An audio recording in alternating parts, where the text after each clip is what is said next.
Il faut regarder aussi la voyance. La voyance est une forme de médiumnité par le biais de l'image, par le biais de la pensée, sur l'écran mental. La voyance fait partie du besoin de l'être humain de voir la forme pensée nécessaire à son évolution. La voyance est toujours une forme pensée nécessaire à l'évolution de l'homme. Et lorsque l'homme voit, il regarde en lui-même sur un plan qui coïncide parfaitement avec ses besoins ou avec les besoins d'une autre personne, dans le cas où il est voyant pour une autre personne. Mais que ce soit dans un cas ou dans un autre, le phénomène de la voyance revient toujours au besoin de l'être humain de voir jusqu'à quel point il est résonnant à une forme d'énergie astralisée dans son mental. Donc la voyance aussi représente sur l'homme ou chez l'homme, bien qu'elle puisse lui apporter de l'information intéressante, elle représente toujours chez l'homme une forme de domination. Pourquoi? Parce que les sphères utilisent tous les canaux nécessaires à la domination de l'homme selon la réceptivité de l'homme, selon son organisation psychique, selon l'ouverture de ses sens. Il ne s'agit pas encore ici, comme dans le cas de la médiumnité, de nier l'importance de la voyance, de dénigrer la voyance. On ne peut pas chez l'homme dénigrer quoi que ce soit, mais il faut chez l'homme élever tout ce qui est en lui et tout ce qui fait partie de lui, afin que l'homme un jour devienne un être capable d'utiliser ce qu'il appelle voyance ou utiliser ce qu'il appelle médiumnité dans un nouveau cadre d'évolution de l'énergie. Si l'homme, par la voyance, crée de l'inquiétude, crée de la tension, ou une forme quelconque de tension, il est manipulé. Dans le cas de la médiumnité ou de la voyance, dans le cas du passage de l'énergie à travers l'astral, il faut que l'homme soit, sur le plan matériel, sur le plan de son mental, au-dessus de ce qu'il voit ou au-dessus de ce qu'il reçoit. C'est-à-dire qu'il faut qu'il comprenne parfaitement le symbole de la voyance ou qu'il comprenne parfaitement le message à travers la médiumnité. Parce que dans l'homme, il y a toujours de la lumière. Donc, il y a toujours dans l'homme une capacité de voir à travers la médiumnité et de voir à travers la voyance. Si ce dernier se réduit simplement à une perception médiumnique ou à une perception de voyance, il n'est pas réellement dans son intelligence, il n'est pas réellement créatif dans le mental, il est simplement réceptif dans le mental. Et l'homme nouveau ne sera pas un être réceptif seulement dans le mental, il sera réceptif et transmetteur à la fois, c'est-à-dire que l'énergie qui viendra du haut vers le bas sera la même énergie qui ira du bas vers le haut. Autrement dit, il y aura une totale et parfaite circularité de l'énergie au lieu que l'homme souffre d'un mouvement d'énergie du bas vers le haut pour imprimer dans son mental ou sur le plan de son émotivité une tension vibratoire quelconque. L'homme n'a pas à être esclave de rien. Il ne doit pas être esclave de rien. Mais il y a une concordance étroite entre la sorte de voyance ou la sorte de médiumnité que l'homme reçoit et son état psychique, son état mental, ou ultérieurement son état de fusion. Nous voyons que plus l'homme entre dans un état de fusion, plus la médiumnité chez lui disparaît dans le sens catégoriel de sa forme ancienne, et plus l'homme entre dans un état de fusion, plus sa voyance change de nature, autrement dit, moins elle est simplement de l'information visuelle pour devenir une forme de présentation intelligente à travers la forme pensée, à travers l'image, mais forme qui coïncide parfaitement avec le taux vibratoire de son énergie sur le plan mental, de sorte que l'homme comprend parfaitement, au-delà de la forme, ce que veut dire la voyance. De la même façon que l'homme comprend parfaitement et au-delà de la forme ce que veut dire en tant que message la médiumnité.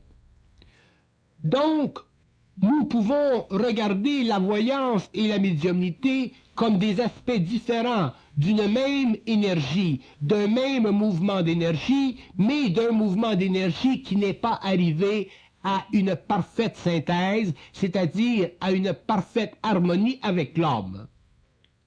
Lorsque la voyance et la médiumnité seront arrivées à un parfait état d'harmonie avec l'homme, nous ne pourrons plus parler de voyance, ou nous ne pourrons plus parler de médiumnité dans le sens de l'évolution. Nous serons obligés de parler d'une forme de conversion de l'énergie en pensée mentale, en image, ou d'une forme d'énergie en pensée dynamique telle que nous la recevons dans le cours d'une conversation médiumnique. Mais la nature, la catégorie, la vibration de la médiumnité ou du phénomène de médiumnité, comme la vibration du phénomène de l'image, ne sont plus les mêmes. Il n'y a plus de relation psychologique entre l'image ou le message. Il n'y a plus de relation psychologique, émotive et psychique à la fois entre la forme pensée et la communication médiumnique. Il semble que l'homme est au-dessus de ces formes. Et c'est à partir du moment où l'homme est au-dessus de ces formes qu'il peut à ce moment-là prendre avantage de sa faculté psychique, qu'il peut à ce moment-là utiliser un moyen ou un autre de transmission d'énergie sur les circuits universels à travers la conscience de l'homme, mais au-delà du pouvoir de l'astral, de donner à la voyance ou à la médiumnité une intonation, une interprétation, une valeur à un niveau ou à un autre subjective selon la qualité de la personnalité de l'homme. Parce que lorsque l'homme reçoit par voyance ou qu'il reçoit par médiumnité, il reçoit toujours en fonction de sa personnalité. Et sa personnalité sur le plan matériel, elle est toujours en relation avec d'autres personnalités sur les autres plans.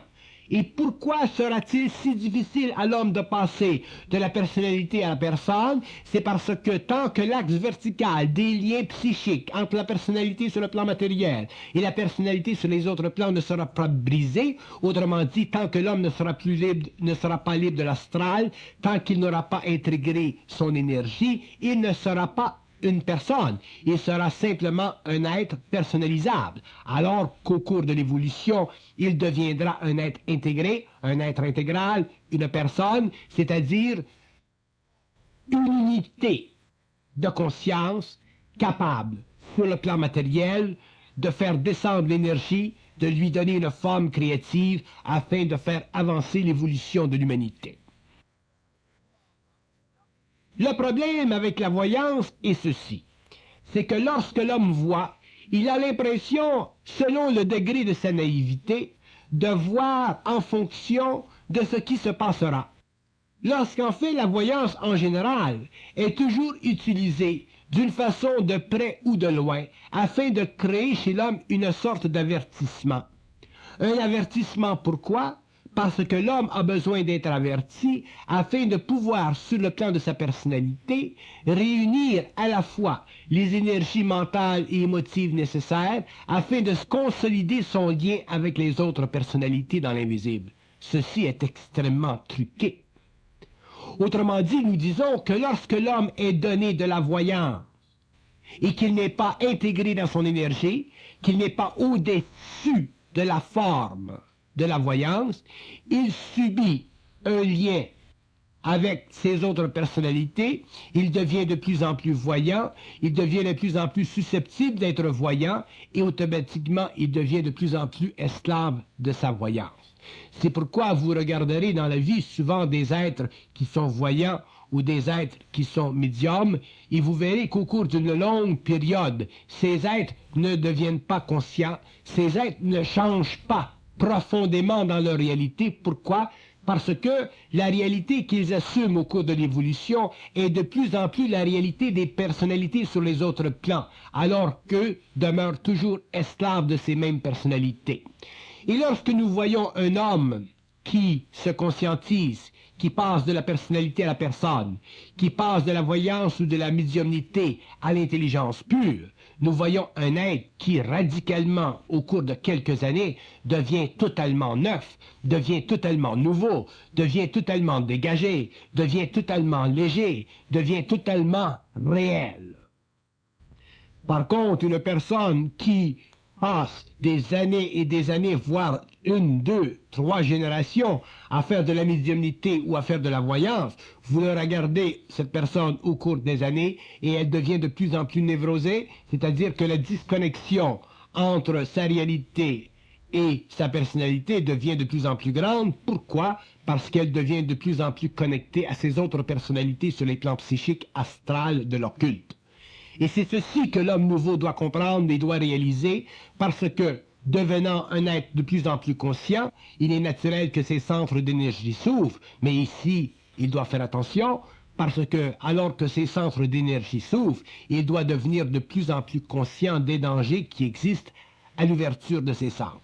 Il doit prendre conscience de la réalité des choses, il doit prendre conscience des lois de l'invisible, et il doit être suffisamment fort, suffisamment intelligent, suffisamment volontaire dans son mental pour pouvoir voir à travers le mensonge cosmique subtilement dilué à travers ses activités qui servent à le maintenir de plus en plus dans un axe vertical avec des personnalités qui font partie de son fantomatique invisible. L'homme est un être dont la naïveté n'a pas de borne. L'homme n'a aucune idée de ce que nous voulons dire lorsque nous disons qu'il est naïf, parce qu'il n'a aucune idée de la souffrance qui fut nécessaire pour la destruction chez l'homme de la naïveté. L'homme est un être tellement naïf qu'à partir du moment où il commence à vivre ou à connaître des expériences paranormales qui engendrent en lui une nouvelle sorte de qualité de conscience, il prend ces expériences pour une finalité, il prend ces expériences comme représentant un état supérieur de conscience. Et en fait, ce n'est pas un état supérieur de conscience, c'est un état astralisé de conscience. Il y a des hommes dans des pays sous-développés, dans des petites communautés, qui ont une très grande voyance, qui sont très médiumniques. Mais si vous regardez leur conscience, vous voyez que ces êtres sont des êtres absolument inconscients. Regardez les sorciers africains, par exemple. Et pourtant, ces êtres ont l'impression de posséder sur leur communauté un certain pouvoir, une certaine préscience, une certaine capacité de leur donner ou de leur transmettre de l'information qui fait partie de leur statut social. Ceci est normal chez l'homme évolutif, ceci est normal dans ces sociétés, ceci fait partie d'ailleurs des relations étroites entre l'astral et ces sociétés. Mais chez l'homme nouveau, l'homme qui prend conscience des lois de l'énergie, l'homme qui prend conscience de sa souveraineté, l'homme qui prend conscience des lois de domination et du mensonge cosmique, il doit aussi prendre conscience des limitations psychologiques et psychiques de la médiumnité et de la voyance. Et sans pour cela mettre de côté la médiumnité et la voyance, extraire de ces deux facultés tout ce qui peut lui servir de façon créative et de mettre de côté tout ce qui lui nuit et qui lui donne un sentiment de supériorité. Et lorsque nous disons sentiment de supériorité, nous parlons aussi du sentiment de savoir, du sentiment de la connaissance, parce qu'il existe le sentiment de la connaissance. Et le sentiment de la connaissance est un sentiment très pernicieux parce qu'il ne fait pas partie de l'énergie dans le mental de l'homme, il fait partie des formes dans le mental de l'homme. L'énergie n'a pas de forme, c'est l'homme qui lui donnera la forme. Alors, que le sentiment de la connaissance, c'est de l'énergie totalement formée, c'est de la forme totalement assujettie aux lois de l'évolution, et l'homme est, ou peut-être suffisamment naïf dans sa voyance ou dans sa médiumnité, pour croire que ces formes pensées sont issues de son énergie intelligente. C'est une illusion. L'homme nouveau, découvrira demain que la plus grande qualité de la conscience humaine en fusion représente le détachement total de l'homme conscientisé, de l'homme uni à son énergie pour la connaissance. Pourquoi? Parce que la connaissance fait partie de la forme créée par l'énergie et non pas de l'énergie elle-même. L'énergie elle-même, elle est sans fin. La connaissance, elle est appropriée selon les besoins et les niveaux d'évolution. L'homme conscient, l'homme dans son énergie, l'homme capable à tout moment de faire descendre sur le plan matériel l'énergie pour lui donner une forme, n'a pas besoin de s'intéresser à la connaissance, puisqu'il est toujours dans le savoir, puisqu'il est toujours, autrement dit, prêt à donner à l'intelligence de l'énergie une forme nécessaire selon les besoins de l'évolution. Tandis que l'homme qui vit de la voyance dans le sens catégoriel, dans le sens psychologique et psychique, et qui vit aussi de la médiumnité dans un même sens, voit dans ces deux facultés des sources d'information, donc des sources de connaissances, et ceci est une illusion. Ceci ne veut pas dire que ces sources d'information et de connaissances ne valent pas la peine. Ceci veut dire que l'homme conscient, l'homme dans son énergie, n'a pas besoin de connaissances. Il n'a pas besoin de connaissances. Il est savoir qui devient connaissance pour les autres. Il n'a pas besoin pour lui de connaissances. Il n'a qu'à parler pour apprendre. Il n'a pas besoin de s'écouter parler pour bénéficier de ce qu'il sait afin de comprendre ce qui doit être compris. Il n'a qu'à parler. Et c'est en parlant qu'il découvre et qu'il découvre et qu'il découvrira. Ce n'est pas en recevant qu'il découvrira. C'est en parlant. En recevant, il ne fera que participer à la très grande mémoire de l'astral. Il ne fera que participer à la liaison entre sa personnalité humaine et ses personnalités multiples sur les autres plans. Il ne fera que jouer le jeu de l'astral. Et ceci est certes la plus grande illusion de l'homme en évolution. Comprendre que la connaissance est une illusion, le comprendre parfaitement, est un tour de force. Beaucoup de gens croient que lorsque nous disons que la connaissance est une illusion, nous voulons dire que la connaissance n'est pas nécessaire. Ce n'est pas ceci que nous voulons dire. Lorsque nous disons que la connaissance est une illusion, nous disons que la connaissance dans sa forme psychologique, psychique, révélative, est une illusion, parce qu'elle donne à l'ego un point d'appui, et ceci est une illusion. L'ego n'a pas besoin de la connaissance pour avoir un point d'appui sur le plan de sa personnalité. L'ego a besoin d'être parfaitement unifié dans tous ses principes pour pouvoir donner à l'énergie la forme dont il a besoin lorsque vient le temps pour créer sur le plan matériel des conditions d'évolution. Donc à ce moment-là, l'ego devient créateur au lieu d'être simplement un ego réceptif. Mais tant que l'ego est réceptif, il a besoin de la connaissance parce que tant qu'il est réceptif, il est déjà dans le besoin de la connaissance. Parce que être réceptif veut dire ne pas être plein de cette énergie. Ne être réceptif veut dire que notre propre verre n'est pas rempli. Si le verre de l'homme était rempli, l'homme ne serait plus réceptif. Il serait simplement créatif. L'excès passerait, descendrait sur les bords du verre et se répandrait sur la table. Mais non, l'homme n'est pas rempli de cette énergie. Pourquoi?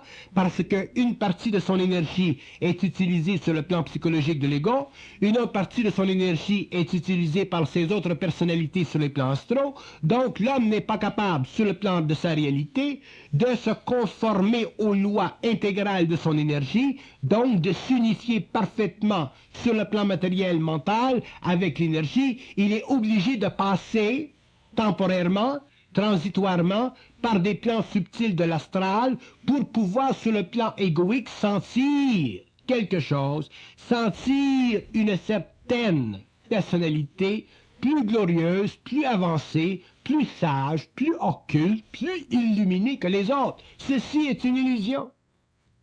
Je sais très bien que ce que je dis ne peut pas être compris au niveau de la forme, mais que ce ne sera compris qu'au niveau de la vibration. Mais je dois le dire parce que je dois faire comprendre à l'homme, à court terme ou à long terme, qu'éventuellement, les dispositions psychologiques qu'il prend vis-à-vis ses propres vertus, ses propres talents occultes, que ce soit voyance ou médiumnité, sont des aspects temporaires de sa conscience astralisée, même si cette conscience est astralisée par de hauts niveaux de pensée sur les plans invisibles. Ceci ne change rien.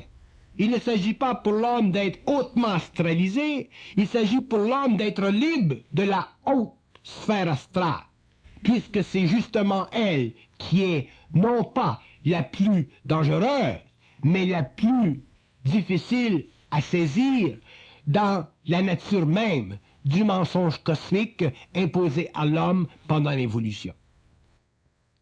Les médiums passent leur temps à me demander de faire de petits groupes de rencontres pour amener de plus en plus de connaissances.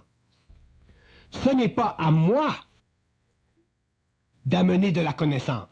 Ce n'est pas à moi. C'est l'énergie qui dicte le mouvement de la connaissance. C'est l'énergie qui dicte le mouvement de l'expression du savoir sur le plan matériel. C'est l'énergie qui connaît les besoins de l'homme. C'est l'énergie qui sait ce que l'homme a de besoin. C'est l'énergie qui travaille. Ce n'est pas la forme de la connaissance qui travaille. J'ai déjà dit à multiples reprises, je ne suis pas un maître spirituel. Je ne suis pas un maître. Donc, ce n'est pas dans mon travail de donner de la connaissance. C'est dans mon travail de faire venir à la conscience de l'homme des principes de vie, d'énergie, d'intelligence pour que l'homme demain puisse lui-même bénéficier de sa propre lumière. S'il y a des gens qui veulent faire des cercles de connaissances, s'il y a des gens qui veulent faire venir de la connaissance sur le plan matériel, qu'ils le fassent. Mais faites attention, parce que ces mêmes personnes découvriront que la recherche de la connaissance, que cette soif de la connaissance fait partie du lien astral entre leur personnalité et d'autres personnalités sur les autres plans. Si jamais je fais en sorte que l'astral soit amené à parler par médiumnité des choses qui font partie de l'invisible, des choses qui font partie de l'organisation invisible des mondes et de la vie de la création, je les ferai dans un temps qui conviendra à l'énergie, mais je ne le ferai pas dans un temps qui convient au désir égoïque, spirituel, occulte, hermétique, ésotérique de ces médiums qui ont besoin d'être alimentés parce qu'ils ne sont pas capables de vivre dans le vide parfait de leur conscience mentale supérieure. Ce sont des êtres qui vivent dans le plein imparfait de leur conscience astralisée par des personnalités qui ont encore à échanger avec elles afin de pouvoir maintenir le lien jusqu'à ce que ce lien se brise. D'ailleurs, si jamais je fais un travail sur le plan de la médiumnité, je devrais faire un autre travail précédant celui-ci. Et ce travail, je le ferai avec celui que vous connaissez tous. Je le ferai avec Guy Croteau. Mais lorsque je ferai un travail avec Guy Croteau, lorsque nous parlerons, moi et lui, ensemble, nous ferons voir tous les aspects subtils de la médiumnité et ensuite, lorsque ce travail aura été fait, bien fait, là, il sera temps pour d'autres personnes de commencer à faire leur propre travail, de faire descendre sur le plan matériel de la connaissance pour le bien-être de ceux qui sont à un stage où ils ont besoin de cette connaissance afin de connaître et de comprendre le passé évolutif de l'humanité. Mais moi, en ce qui me concerne, je ne fais pas partie du passé, je ne suis pas intéressé au passé, donc je ne suis pas intéressé à la connaissance. Je fais partie d'une autre dimension de la réalité, je fais partie de l'expression d'une énergie sur le plan matériel, et ce n'est pas moi qui puisse parler en fonction de ce que veulent les gens ou de ce que moi, en tant qu'égo, je voudrais, puisque je n'ai même pas le pouvoir de vouloir quoi que ce soit. Donc, que les médiums et les voyants ne me demandent pas de former des cercles, s'ils me le demandent, je le regarde, je suis content de le regarder, mais ce n'est pas à moi de décider si je le ferai ou non. Je le ferai ou je ne le ferai pas selon ma vibration, selon l'énergie, selon le besoin, selon la réalité. Et à partir de ce moment-là, il y aura effectivement, ou il pourra y avoir effectivement, du travail intéressant et rigoureux sur l'information que l'homme peut créer sur le plan matériel, alors que le plan astral continue constamment à le désinformer, même sur les plans les plus élevés. Les principes de vie et d'intelligence que nous sommes en voie d'élaborer sur le plan matériel n'ont jamais été élaborés dans le passé par l'homme. Et ce sont ces principes que l'homme a de besoin. Lorsque l'homme aura compris ces principes et qu'il vivra de sa propre énergie, tout le reste viendra facilement. Ce sera facile pour l'homme de faire des thèses et d'établir une nouvelle banque d'informations concernant le passé de l'humanité ou le futur de l'humanité. Mais avant que l'homme puisse travailler à ce niveau et d'élever suffisamment la connaissance à un niveau qui soit libre des influences de l'astral, il faut que lui, en tant que voyant ou en tant que médium, ait compris sa relation étroite avec ses plans et qu'il se soit graduellement libéré des personnalités invisibles sur les autres plans qui continuent à œuvrer à travers la sienne afin qu'il puisse travailler de sa propre énergie, comprendre les fuites d'énergie dans son mental, comprendre pourquoi il n'est pas capable, lorsqu'il est médium ou lorsqu'il est voyant, d'expliquer parfaitement ce qu'il dit, d'écrire parfaitement ce qu'il dit et de posséder une continuité mentale, une continuité intelligente dans la forme.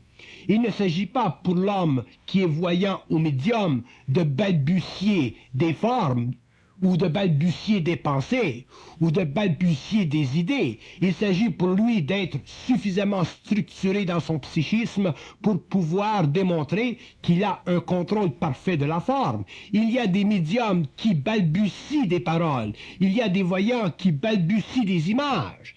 Ce n'est pas de l'intelligence, c'est simplement de la perpétration de ce viol de la conscience humaine, c'est simplement de la domination des sphères sur sa personnalité, et un jour l'homme devra dépasser ce stage afin que sa conscience, son intelligence de la forme soit suffisamment élevée en vibration pour qu'elle serve dans le monde. Elle ne peut pas simplement servir à des êtres qui aiment les balbutiements. Elle doit servir aux êtres aussi qui ont un mental suffisamment développé, suffisamment perfectionné pour pouvoir déchiffrer à l'intérieur d'une forme un manque un manque de consistance, un manque de relation, un manque d'harmonie.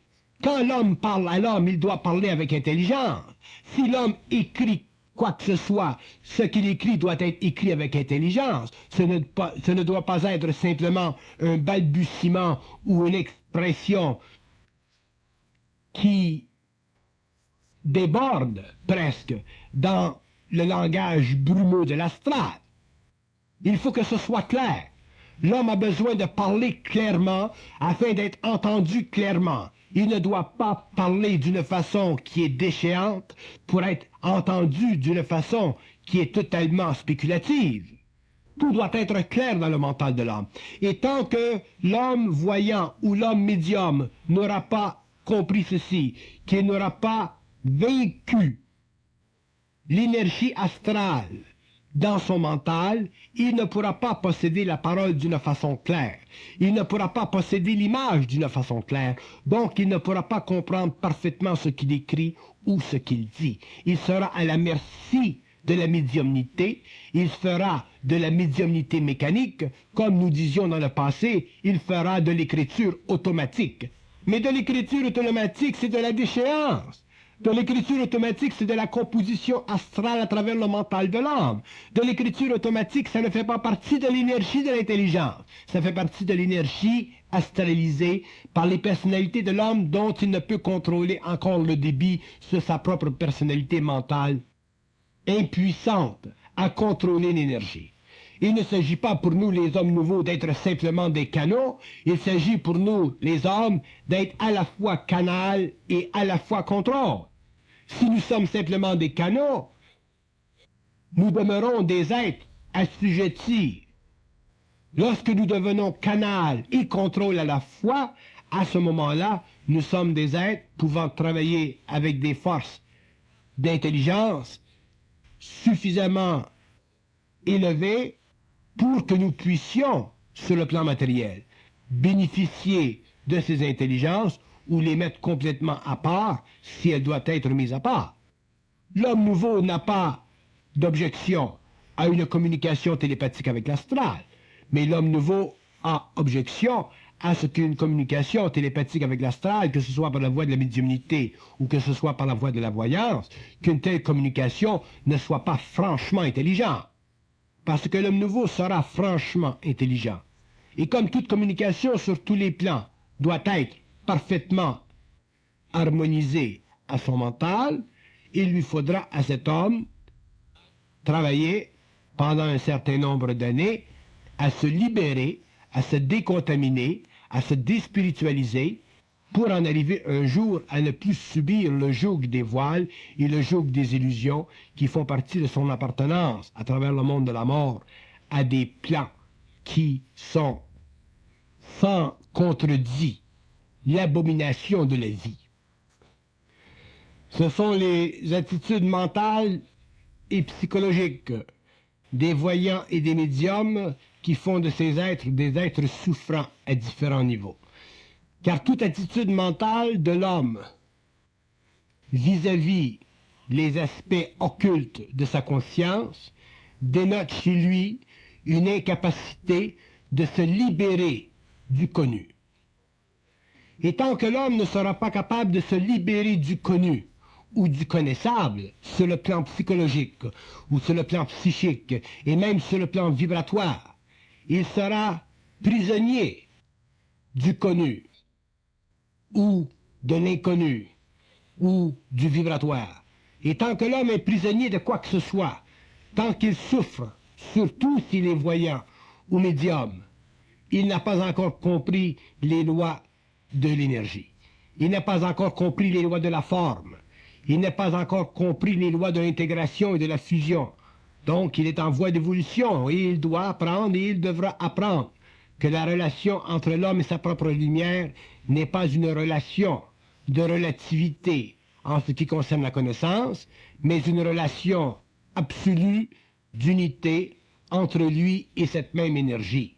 De sorte que l'homme voyant, ou la personne voyante, ou la personne médiumnique de l'avenir sera amené graduellement à se libérer de l'importance psychologique de sa voyance pour finalement pouvoir utiliser cette même voyance, cette même médiumnité dans un autre cadre d'évolution, sur un autre plan de sa conscience, et à partir de ce moment-là, la voyance, la médiumnité feront partie des liens universels de l'homme, feront partie de la façon à l'énergie de se manifester dans l'homme sans intrusion, sans participation aucune de l'astral.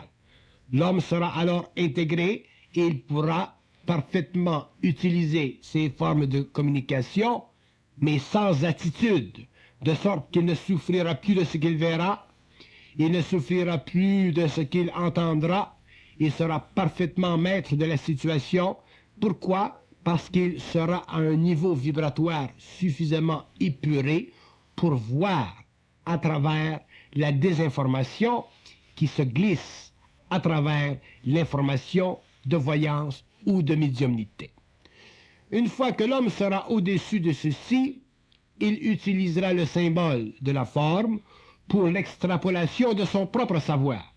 de sorte que le symbole ne sera plus simplement l'expression catégorique d'une forme, mais deviendra simplement un mécanisme permettant à l'homme, sur le plan vibratoire, de déclencher une nouvelle vibration, une nouvelle énergie, permettant ainsi à ce dernier de faire apparaître sur le plan matériel une forme de connaissance, autrement dit, une expression de savoir émanant directement de son lien avec l'énergie et faisant partie du devenir de l'humanité, faisant partie du devenir de sa propre personne, faisant partie de la vie en avant et non plus de la vie en arrière, telle qu'elle fut interprétée pendant l'évolution par les médiums ou les voyants. L'homme connaîtra parfaitement les lois de la forme, et lorsqu'il connaîtra parfaitement les lois de la forme en tant que voyant ou médium, il verra qu'il existe une très grande différence entre la connaissance prophétique occulte et le savoir cosmique de l'homme nouveau.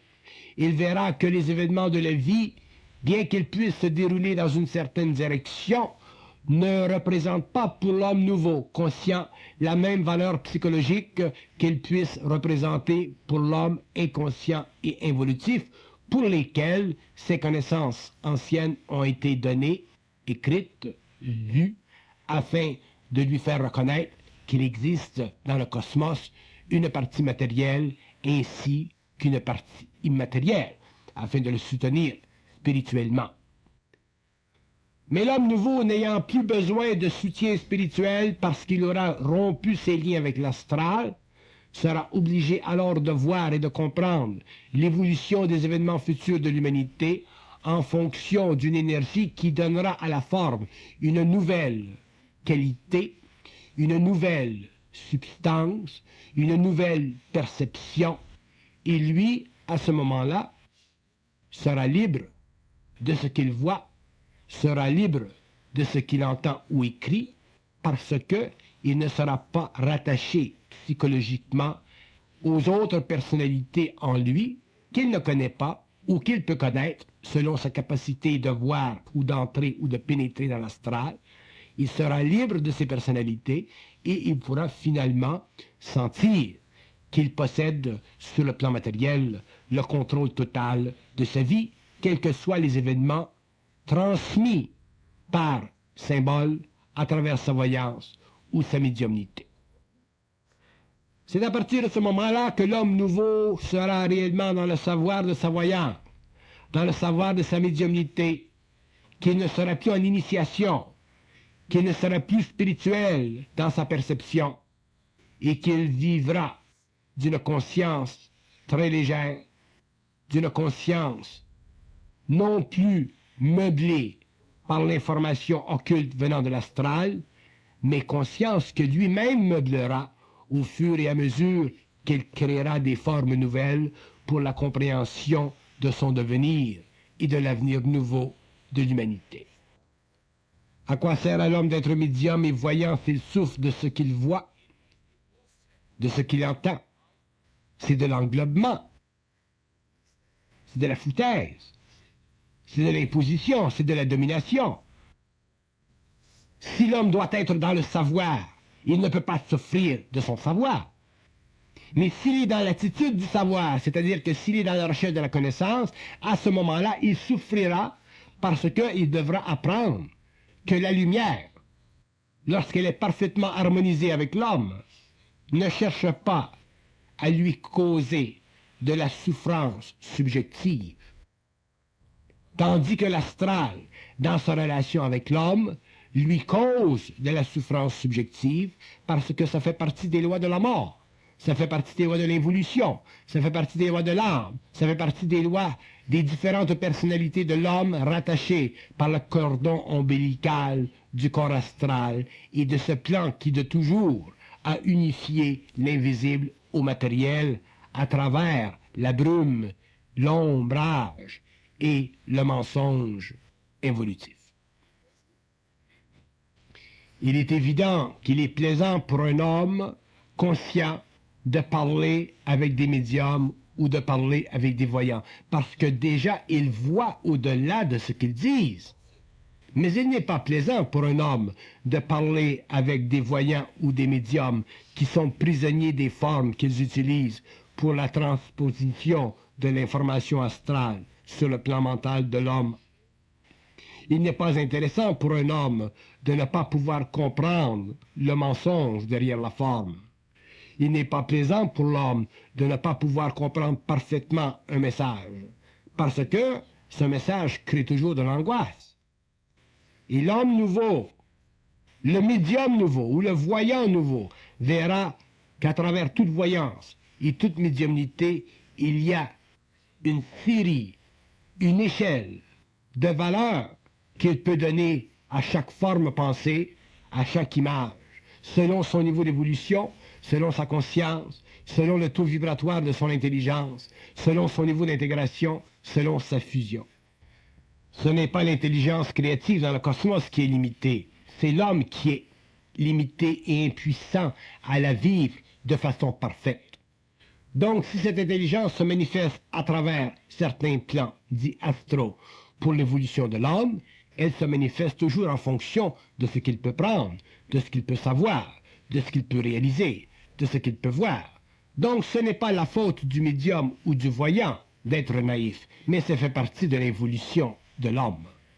Mais c'est du ressort du voyant ou du médium de sortir de sa naïveté et de voir plus loin et de réaliser plus loin et de prendre conscience que demain, on ne dira plus de lui qu'il est médium, on ne dira plus de lui qu'il est voyant, on dira demain qu'il est intelligent et qu'il utilise soit la médiumnité ou soit la voyance pour donner à son intelligence une forme afin que cette même intelligence puisse se servir de valeur communicative sur le plan matériel.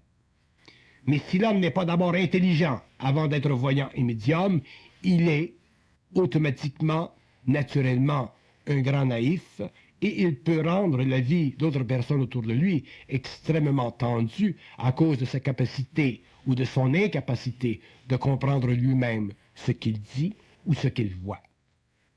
Donc, d'une façon ou d'une autre, les voyants et les médiums sont les paroquets de l'astral, de bons paroquets, de grands paroquets, mais tout de même des paroquets. Et l'homme n'est pas un paroquet. L'homme nouveau est un être de lumière. Et il voit facilement. Il voit facilement à travers ceux qui parlent sans parfaitement même comprendre ce qu'ils disent, même si ce qu'ils disent a du sens. À quoi sert de dire quelque chose qui a du sens si on ne le comprend pas? Il vaut mieux ne rien dire et attendre soi-même d'avoir de l'intelligence pour comprendre le propre sens de notre propre pensée. Au cours de mon expérience, j'ai connu de très bons paroquets et au cours du temps qui a évolué, je me suis aperçu que ces bons paroquets se sont lentement transmutés, transformés, et aujourd'hui, ils ne sont plus paroquets, ils ne sont plus intéressés à paroqueter, ils sont simplement intéressés à vivre en paix, à avoir la paix, et à bien comprendre que toute cette période auparavant, où ils étaient paroquets, faisait partie de leur expérience.